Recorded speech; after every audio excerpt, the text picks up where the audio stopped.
Eh bien, bonjour à tous et à toutes, c'est Silver, j'espère que vous allez bien, en tout cas moi ça va super.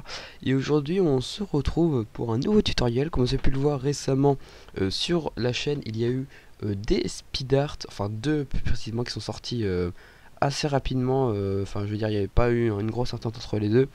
Deux speed art qui étaient deux speed art dans lesquels je réalisais des backgrounds, donc des fonds d'écran comme ceci. Et donc aujourd'hui j'ai décidé, vu que ça faisait un petit moment que je vous ai pas fait de tutoriel et que je sais que c'est pas ce qui, enfin je dis pas ça pour faire le buzz sur ma chaîne ni rien, mais c'est ce qui vous attire le plus, le GFX sur la chaîne maintenant, vu que la communauté s'est barrée en deux.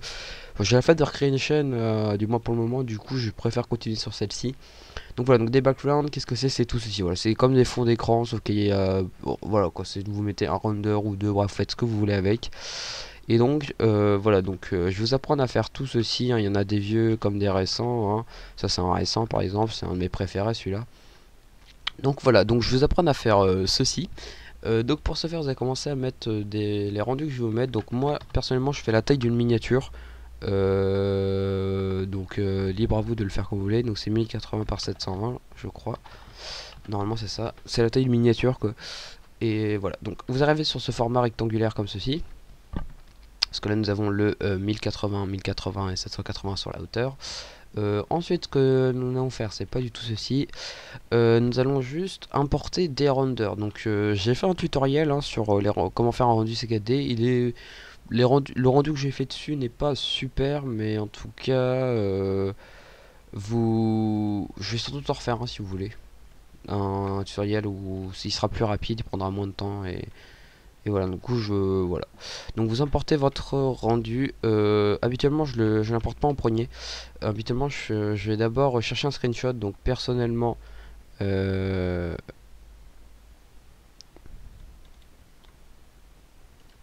voilà. Donc excuse-moi, je voulais pas.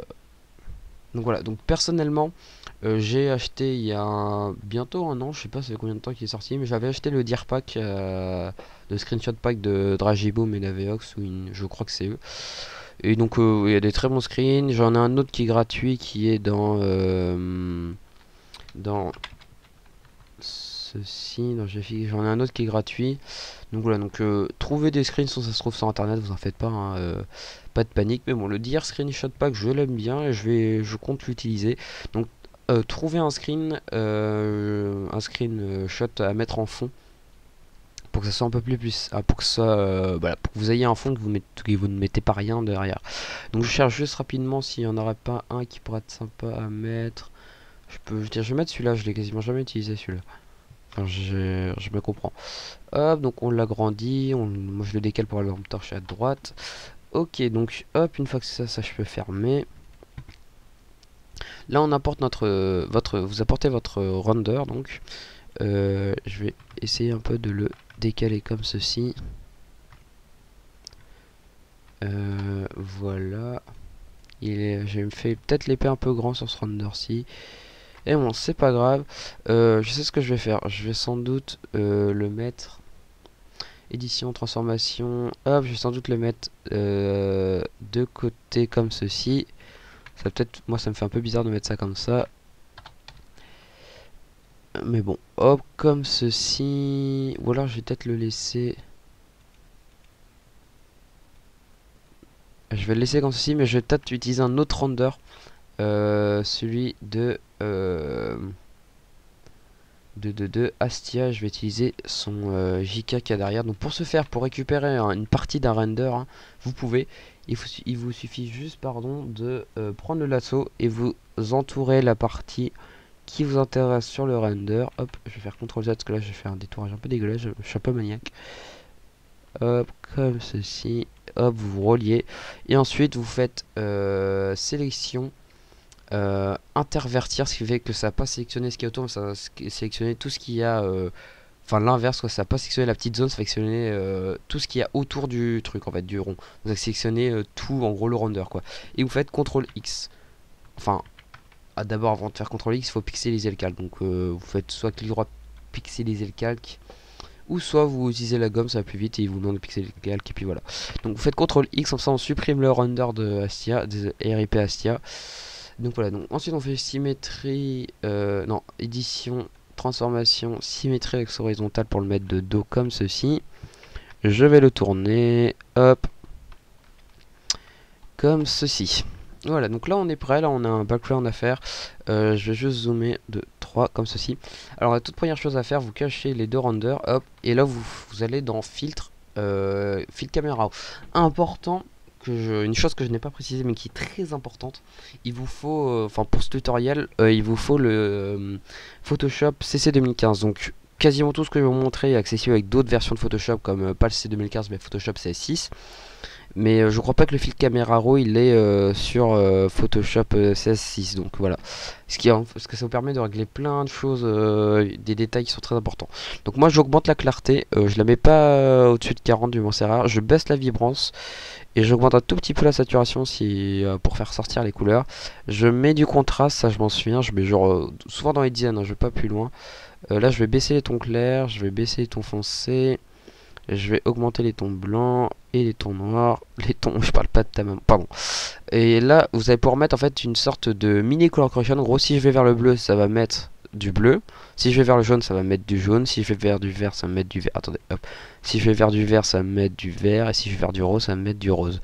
Donc, nous, on va être parti pour faire un mélange de bleu, vert là. Plutôt aller dans le tag comme ceci. Comme ceci. Voilà, donc c'est pas mal comme ceci. Hop, vous faites OK, et là vous avez votre fond. Ensuite, ce que je fais, c'est que je duplique le cal, donc CTRL J ou clic droit dupliquer, je pense qu'il doit y être quelque part. Dupliquer le cal, voilà, ici en haut. Après, vous faites filtre, flou. Alors, vous voyez, donc dans C6, il faut aller dans filtre. Après, il y avait une autre fenêtre, et ensuite vous avez accès au flou. Donc filtre, flou, faites flou gaussien, vous réglez en fonction de vos envies. Moi je mets 1,4, 1,7, ça dépend. Et ensuite sur ce même flou, je vous conseille de mettre filtre, flou directionnel, de le mettre normal, donc sans 0 degré, et de le mettre genre à 7 ou une bêtise dans le genre. Comme ça vous avez votre flou qui est bien, enfin qui fait vraiment un flou réel, que si vous portiez pas de lunettes, enfin que vous étiez malvoyant, que vous n'avez pas de lunettes. Après vous prenez votre gomme, vous cliquez, pixelisez le cas, vous faites OK. Vous allez faire Alt, vous maintenez Alt, vous faites clic droit. Pour aller de droite, quand vous allez à droite, ça va augmenter la taille de la gomme. Si vous allez à gauche, ça va la diminuer. Si vous allez vers le bas, ça va augmenter la dureté de la gomme. C'est-à-dire soit ça va faire un... comme si vous découpiez une feuille, quoi, en gros avec un ciseau. Ou soit ça va faire une sorte de dégradé quand vous allez gommer, regardez, comme ceci. Alors que là, si, regardez, si je diminue la taille et que je mets maximum la taille de la gomme, regardez bien, ça va juste faire... regardez, ça va juste faire tac, des coups de gomme très droits comme ceci, vous voyez, c'est moche. Ça fait ceci, regardez. Ça fait des trucs moches. Du coup, vaut mieux mettre un dégradé parce que, enfin voilà, une dureté pas supérieure à 10. Enfin, moi je vous déconseille 10, choses comme ça. Regardez, là, on voit pas que c'est vraiment gommé. Hop, donc regardez bien, la dureté elle est à 0, opacité, ok, voilà. Donc, hop, donc moi je vais gommer ceci, cette partie avant. Juste cette partie ici avant, le reste, je la laisse en flou. Comme ceci. Hop, il en reste un petit peu là. Voilà. Je vais juste parce que là c'était mal gommé. Voilà. Donc une fois que c'est fait, hop, on active ce rendu. Et là on va faire un filtre caméra raw, mais on va pas prendre les mêmes que le fond parce qu'on peut très bien changer le fond. Et donc c'est à dire que hop, je vais mettre plus de clarté. Là en gros la clarté ça va faire ressortir le personnage. Si vous êtes témoin ça va le flouter et mettre moins de détails. Donc la clarté je la mets 60, 70, des fois ça dépend. Je baisse toujours la vibrance, hop, et là je augmente un petit peu la saturation, pardon. L'exposition, je vous conseille de la mettre, et c'est super. Les tons clairs, vous pouvez les mettre comme vous pouvez pas les mettre. Là, je vais pas les mettre pour faire sortir le bleu. Les tons foncés, je vais les diminuer un tout petit peu. Les tons blancs, on va les augmenter. Et les tons noirs aussi. Et là, on va mettre un petit peu de température. Du coup, on va mettre un peu de bleu et un peu de mauve cette fois-ci, ou alors je pourrais mettre du vert, mais ça va revenir au point de départ. Du coup on va mettre un peu de mauve comme ceci. Donc là nous avons notre fil caméra raw, et donc après je peux utiliser ce fil caméra raw, je crois, en faisant copier le style de calque, mais là il ne le met pas, c'est bizarre. Du coup vous refaites la même chose, fil caméra raw, hop, vous reprenez en fait l'historique ici. Vous n'avez pas dans celui-là, vous reprenez le dernier. Ça fait en gros ça vous met, par exemple, si j'avais fait un flou directionnel, ça va mettre le flou directionnel et puis le filtre. En gros ça vous met la dernière chose que vous avez utilisé dans les filtres. Donc là, une fois que vous êtes rendu à ceci, c'est bien. Maintenant, vous allez double-cliquer sur votre new skin machin là, enfin sur votre render, et vous allez utiliser la lueur interne. Normalement, elle sera en superposition normale, tout ce que vous voulez. Vous allez la mettre en densité couleur moins. Vous allez augmenter l'opacité et vous allez régler la taille comme vous le souhaitez. Par exemple, si vous voulez mettre à 100%, vous mettez à 100%. Si vous voulez mettre un peu moins de 100%, vous mettez à moins de 100%. Bref, vous réglez en fonction de vos envies. Vous réglez la taille aussi, hein, c'est très important. Pour mettre une grande taille comme ceci pour le faire ressortir, ou une petite taille. Hop, moi je vais augmenter un petit peu. Je vais mettre un peu moins d'opacité. Hop, comme ceci, je regarde en fonction de ceci. Après, vous pouvez mettre une incrustation en dégradé et mettre une couleur pas très loin du noir et une couleur dans le gris qui commence à être foncé, d'accord. Et là, soit vous avez le choix, soit après vous baissez l'opacité à votre guise, hein, soit vous mettez incrustation, soit lumière tamisée, pas lumière densité machin. Enfin, vous pouvez, mais ça vous rendrait ça. Donc là, je vais le mettre. Voilà. Bref, après vous repérez donc soit densité couleur moins, incrustation ou lumière tamisée. Vous pouvez mettre aussi de la lumière crue, mais c'est juste pour assombrir un perso qui nage qui va être très clair. Donc on arrive sur ceci. Donc une fois que vous êtes arrivé là, vous pouvez aussi mettre du satin et pas Satan, hein, et puis après vous pouvez diminuer, mettre en incrustation, hop, comme ceci, ce qui vous donnerait ceci. Bref, ça réassombrirait le personnage, mais moi je vais pas en mettre parce que j'aime bien comme ça. Donc voilà, ensuite vous faites OK. Après vous pouvez refaire les mêmes choses à la main, ou alors vous pouvez faire clic droit, copier le style de calque, vous faites coller le style de calque, d'accord, et là vous aurez à nouveau les mêmes choses. Après, si vous voulez le personnaliser, mettre moins grand la lueur interne, etc., vous pouvez. Vous cliquez ici, vous modifiez les paramètres. Regardez, imaginons que là je veux les moins ou plus de lueur interne, je voulais que ça ressorte plus, bah hop, vous augmentez ou alors vous diminuez comme ceci. Bref, moi j'aimais bien comme c'était, du coup je vais mettre non, j'aimais bien comment c'était là. Alors ensuite, ce qu'on va faire, c'est qu'on va essayer de faire ressortir les couleurs des personnages. Donc en premier, je vais créer un calque. Vous allez sélectionner les couleurs. Vous allez sélectionner les couleurs. Donc moi je vais faire ressortir les yeux et le chapeau. Donc vous prenez une couleur à peu près sombre pour les yeux. Après c'est en fonction de vos renders, hein. Voilà, c'est tout ce que j'avais à dire. Donc hop, vous mettez à peu près la taille des yeux. Tac, tac. Et vous faites après éclaircir ou superposition. Là j'aime bien superposition, du coup je vais laisser. Hop, vous baissez l'opacité. C'est vraiment des détails, vous voyez, qui font le render. Et oui, faut pas croire, mais ça fait le render. Hop, donc ensuite vous créez un nouveau calque. Si on va prendre le chapeau, on va aller un peu plus dans le rouge cette fois. Hop, on augmente la taille, donc Alt, après clic, en maintenant Alt, clic droit, on décale vers la droite pour augmenter. Hop, et éclaircir ou superposition. Moi j'aime bien le éclaircir là, donc hop, on va garder l'éclaircir comme ceci. Ensuite on va faire de même avec l'épée. Donc l'épée on va prendre du bleu, et pas ce bleu-ci, on va prendre un bleu plus dans le ciel pour faire effet diamant. Hop, on augmente la taille. Après on fait éclaircir ou superposition. Là je vais juste diminuer la taille du pinceau parce qu'elle est un peu grande, puis en plus c'était pas très centré. C'est pas encore centré. Comme ceci. Superposition ou éclaircir. Éclaircir ça assombrit.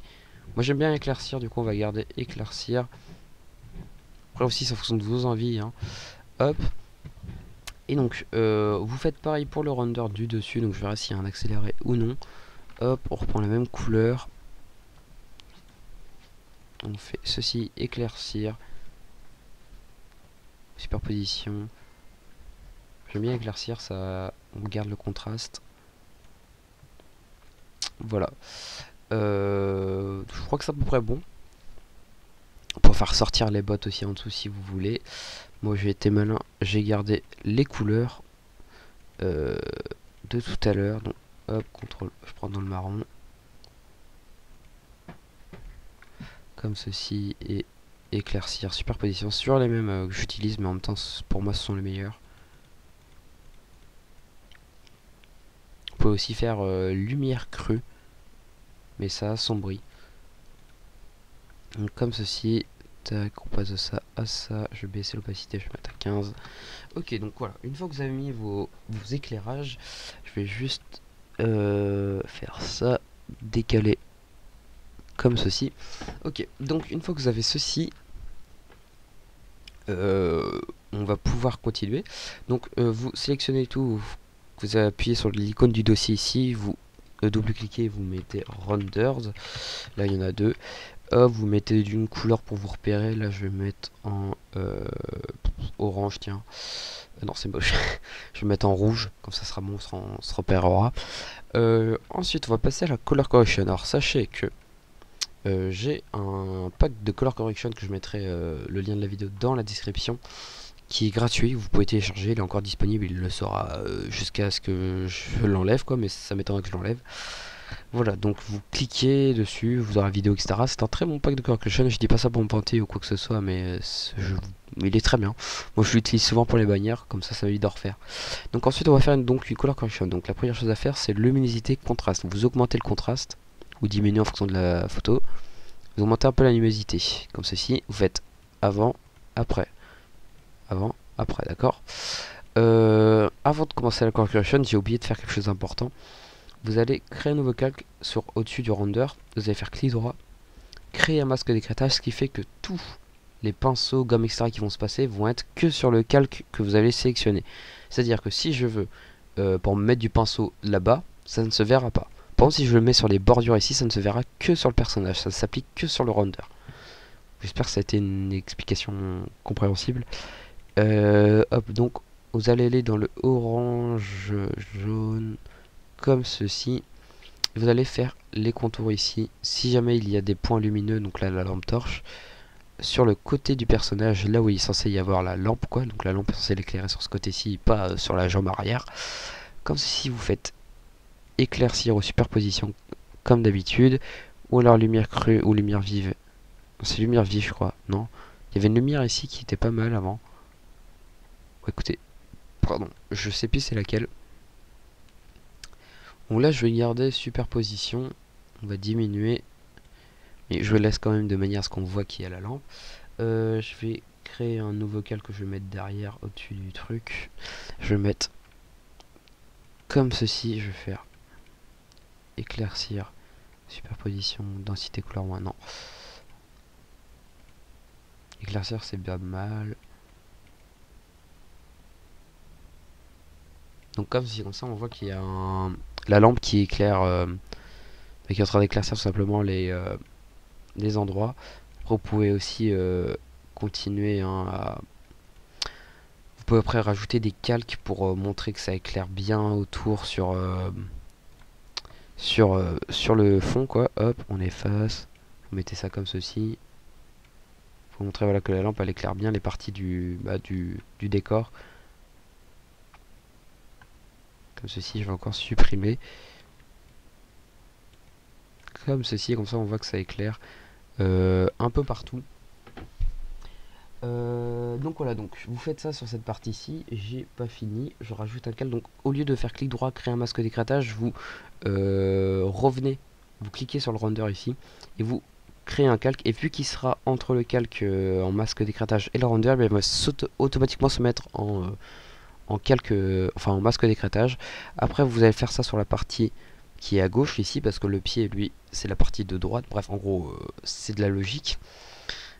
Repérer, essayer de rester dans le réel. Hop, on gomme la partie dont on ne veut pas. Et mince, j'ai pas gommé la bonne. J'ai pas fait ça sur le bon calque. Nouveau calque, hop. J'ai pas pris le bon calque. Tac. On gomme la partie dont on ne veut pas. On fait éclaircir ou superposition. Superposition il est bien, je le garde, je baisse l'opacité. Hop, j'ai vu ici que ça changeait la couleur, on gomme. Donc comme ceci, hop hop hop. On peut aussi le mettre sur une partie de l'épée, excusez-moi pour le bruit en fond. Hein. Vous le connaissez de toute façon maintenant. Hop, on enlève ça. On garde que la partie qui nous intéresse, c'est-à-dire sur l'épée. Éclaircir. Super. Ah mais là du coup ça fait un effet enchanté. Bon c'est pas grave. Donc voilà. Donc là on est à peu près dans le réel on va dire. Il manque plus qu'à faire ça sur le render du JK au-dessus. Donc hop. Créer un masque d'écrêtage. Par contre si vous mettez genre le calque ici, vous faites créer un masque d'écrêtage, ça va le faire que sur le calque qui est en dessous. Donc du calque 2 créer un masque d'écrêtage, ça va créer un masque d'écrêtage pour le masque, enfin pour le calque 2 mais sur le calque 3. Du coup il faut que votre calque render soit en dessous du masque d'écrêtage. Hop, on fait ceci. Hop, on va faire éclaircir. Ah j'aimais bien éclaircir, tiens, là je vais garder éclaircir, je vais baisser un petit peu l'opacité vu que c'est un petit render, du coup ça sert à rien de trop baisser sinon on verra rien. On va recréer un cal, donc hop je me mets entre les deux, du coup ça le fait automatiquement. Petite astuce, hein. Là je vais le mettre aussi sous le bras parce que le bras il est tendu vers la lampe. Et ouais. Pour zoomer vous faites Alt et molette vers le haut pour zoomer et molette vers le bas pour dézoomer. Comme ceci.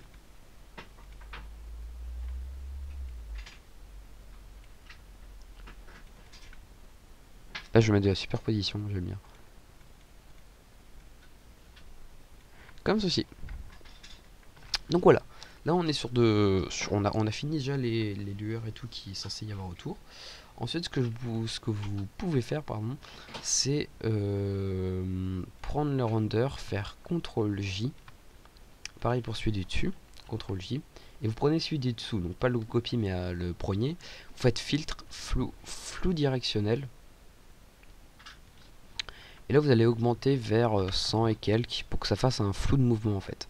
Vous mettez 100 et quelques. Après vous prenez la flèche de déplacement. Excusez-moi pour le bruit. Vous appuyez sur Shift et en fait ça va vous garder droit le truc. Parce que si j'enlève Shift, regardez, je peux très bien monter avec ma souris, etc. Alors que si je reste appuyé sur Shift, j'irai dans les lignes droites. Donc CTRL Z, vous maintenez Shift et vous le mettez sur la longueur où vous voulez qu'il se déplace. Donc moi tiens, je vais les faire déplacer de ce côté-ci. Vous baissez l'opacité pour que ça fasse un flou de mouvement pas très fort. Enfin, pour pas qu'on le voit trop. Et après vous pouvez aussi le tourner si vous voulez. Comme ceci, pour un truc un peu plus réel. Je vais faire pareil avec celui-ci. Hop, filtre, flou directionnel, distance. Alors lui je vais pas mettre 100 vu qu'il est un peu plus près, je vais mettre 170 par exemple. 150 tiens. Hop, vous Shift et on décale. Comme ceci. Et opacité, on baisse l'opacité.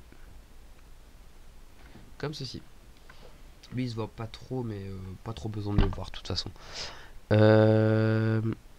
Ensuite, ce que vous allez faire maintenant, une fois que vous avez fini ces renders, vous allez prendre le render de base, pas celui qui est en flou directionnel, mais le render de base. Donc, une fois qu'on est là, donc, je vous ai dit, vous prenez le render, tous les calques qui sont en masque d'écrêtage, donc à la petite flèche, vous appuyez sur le poignet calque qui est tout en haut, vous faites Shift jusqu'au render qui est souligné, et vous faites CTRL E. En gros, ça va fusionner tous les calques, ça va... C'est comme si vous aviez 3 feuilles avec écrit sur poignard A, la deuxième B et C. Vous fusionnez, du coup vous avez A, B, C sur une seule feuille en fait. On fait pareil ici, donc on prend le calque qui est tout en haut et celui avec le souligné, on fait E et voilà. Ensuite, une fois que vous allez faire ça, vous allez dupliquer le calque que vous venez de fusionner. Vous dupliquez celui-ci aussi. Non, celui-là c'est pas le bon. Celui-là c'est celui-ci. Hop, donc on duplique. Et sur celui qu'on vient de dupliquer, vous allez faire flou directionnel. Vous allez mettre 7 maximum. Des fois je mets 5. Là je vais mettre 6. Mais vous mettez vraiment ça, vous allez voir ça rend... Moi j'aime bien l'effet, vous n'êtes pas obligé de le faire. Vous mettez flou directionnel 6, hop. Et vous allez venir gommer les parties. Donc déjà vous mettez genre à 90 par exemple. Hop, 90. Hop, j'ai bien 90 ici aussi. Ok bien. Et donc vous gommez la tête.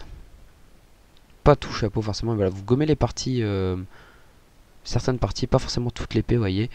Je vais laisser le pied un peu flouté ici, tac.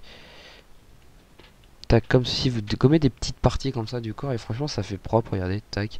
C'est pas tout qui est sec, tout qui est beau, propre et tout comme il faut, ça laisse des petites parties floutées mais genre propres, c'est un peu comme fait Dragiboom en fait. C'est en regardant les speedruns de Dragiboom, j'ai essayé de leur reproduire ça et j'ai réussi à peu près. Donc voilà, donc vous gommez, là je gommais juste une petite partie, ça suffisait vu que le render est petit. Donc là on a tout le render qui est fini. N'oublions pas que nous avons déjà préparé la luminosité contraste. Donc, excusez-moi. Là nous allons créer le dossier color correction. Donc nous avons mis la première chose, c'est la luminosité contraste. Si jamais elle ne vous suffit pas, vous pouvez toujours utiliser les courbes, mais ça on pourra toujours l'utiliser après. Ensuite vous allez faire filtre photo. Donc ça va comme ça l'indique, ça va vous mettre un filtre. Il y a des pré-filtres, ou alors vous pouvez choisir votre couleur. Donc dans les pré-filtres vous avez 2 ou 3 filtres réchauffants et 3 filtres refroidissants. Donc ceci les filtres refroidissants. Après vous pouvez regarder un peu autour ce qu'il y a. Le rouge il a l'air pas si mauvais que ça. Il y a un jaune, voilà, il y a un peu de tout. Je regarde un peu vite fait tout ce qu'il y a.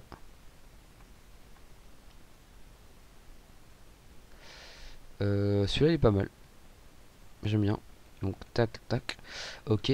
Ensuite ce que je vais faire c'est que je vais refaire un filtre photo. Cette fois-ci je vais mettre du refroidissant. Je vais le baisser de beaucoup. Ok Antoine, merci. Besoin de parler toujours. Hop. Donc une fois qu'on est dessus. Tac tac. Ouais, ça fait un petit contraste. Enfin ça fait un mélange de couleurs. Ce que je peux rajouter après, ça peut être les courbes. Donc on peut augmenter un petit peu la courbe vers le haut et la diminuer un petit peu vers le bas. Comme ceci. Ça fait ceci, ça fait un autre contraste. Et après vous pouvez aller dans le vert, rouge, etc. On va un petit peu augmenter le rouge. Et un petit peu augmenter le bleu. En gros ça augmente les couleurs bleues et les couleurs rouges. Tac.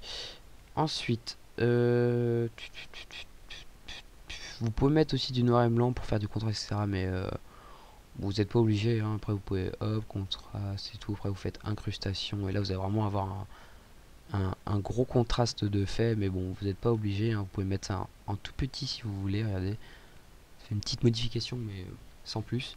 Moi, ce que j'aime bien faire après, c'est de faire une couleur unie. Et mettre, c'est vraiment mon truc préféré, c'est de mettre un gris un peu foncé, vous voyez. Et de le mettre en lumière tamisée. Non, qu'est-ce que je dis en normal. Et puis après, je diminue. Comme ceci. Du coup, ça fait un truc un peu gris. Mais il y a... Je sais plus où est-ce que j'avais vu. Où est-ce que j'avais fait ça, pardon. Vous pouvez checker. Voilà, donc c'est en couleur plus claire, voilà. Et là, regardez, ça fait un truc un peu gris. Je vais juste modifier la couleur.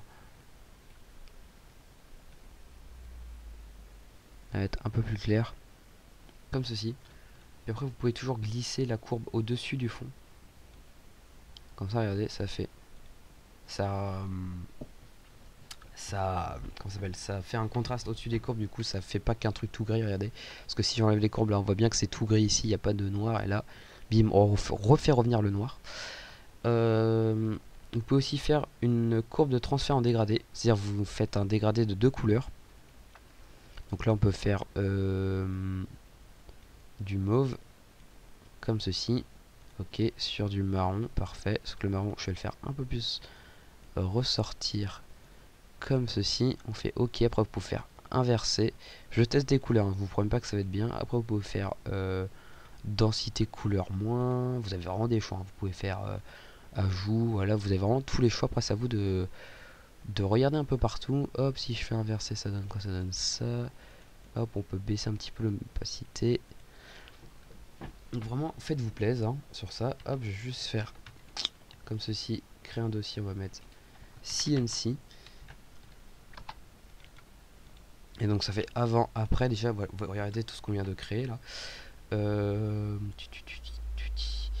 Et donc, on va mettre ça en violet, vu que notre color correction est à peu près vers le violet. Et après on va refaire un deuxième cours en transfert en dégradé. Non, ah oui, alors, j'ai oublié aussi la balance des couleurs que vous pouvez rajouter. Et en gros ça vous permet de... Comme ce qu'on a fait avec le fil caméra au début, ça veut dire de faire ressortir les couleurs que vous, grâce à ce que vous pouvez ajuster, voilà, tout simplement. Donc comme ceci, regardez, hop, hop, donc là on repart un peu plus dans les nuances rouges. Après vous pouvez toujours baisser l'opacité de ce que vous mettez, hein. C'est possible, vraiment les courbes ici, si je veux baisser un peu l'opacité je peux. Le fond, hop, on avait déjà baissé l'opacité, le noir et blanc aussi, vous voyez. Donc pensez aussi, regardez si un filtre photo est trop dominant, vous pouvez toujours baisser l'opacité. Regardez si le rouge est trop rouge, hop, je peux toujours baisser l'opacité, ce qui rend plus ou moins bien. Et puis pour finir, ce que je fais, c'est que je vais entre les deux, je mets un calque. Et là, ouvrez bien vos mirettes. Vous allez dans le blanc, vous prenez l'outil de sélection carré. Si vous l'avez pas, c'est la deuxième icône. Vous restez appuyé sur la petite flèche et vous pourrez le retrouver. Vous allez en haut ici, hein, vous maintenez le clic, vous longez toute la longueur ici, vous descendez un petit peu et vous retenez le chiffre qui va être en H. Donc là, ça va être 0,35. Je vous conseille pas d'aller dans les 0,50 et tout, c'est pas super beau.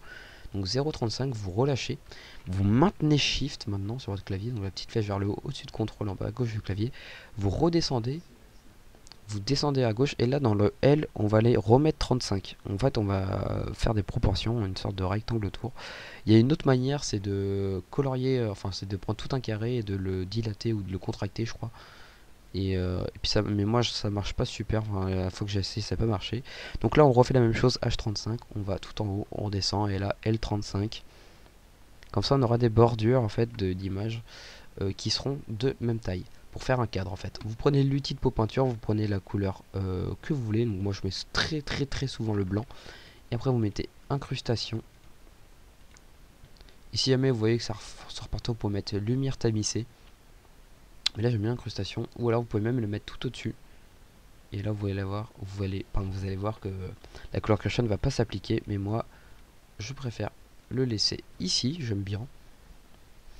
Et puis voilà. Donc je pense qu'on a fini ce tutoriel sur le background. C'est un comme je fais moi, c'est pas un comme font tout le monde sur YouTube.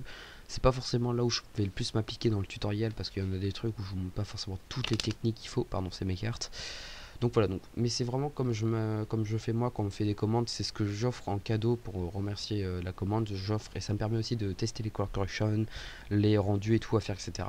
Mais voilà, donc pour vous entraîner sur GFX avant d'aller faire les bannières, faites un background sur un ou deux renders que vous faites en CKD, puis après vous enregistrez et vous exportez les backgrounds sur la bannière à faire. Comme ça vous avez déjà du boulot de fait, et puis c'est plus sympa. Comme ça en plus vous offrez quelque chose d'autre en plus au client. Voilà, donc après une fois que vous avez fait ça, vous enregistrez, enfin vous faites exportation sur CC 2015, exportation, enregistrer pour le web, hériter, faites enregistrer, vous allez dans oui, excuse-moi, donc vous faites juste enregistrer, puis vous sélectionnez l'endroit où vous voulez enregistrer l'image, et puis après pour enregistrer le PSD vous faites enregistrer sous ici, puis voilà, ça se fera tout seul. Donc voilà ce que ça donne de loin, comme ceci. Donc voilà, nous avons un background sympathique. J'espère que ce tutoriel vous aura plu, et puis moi écoutez, je vous dis à la prochaine. C'était Silver, ciao et bonne année.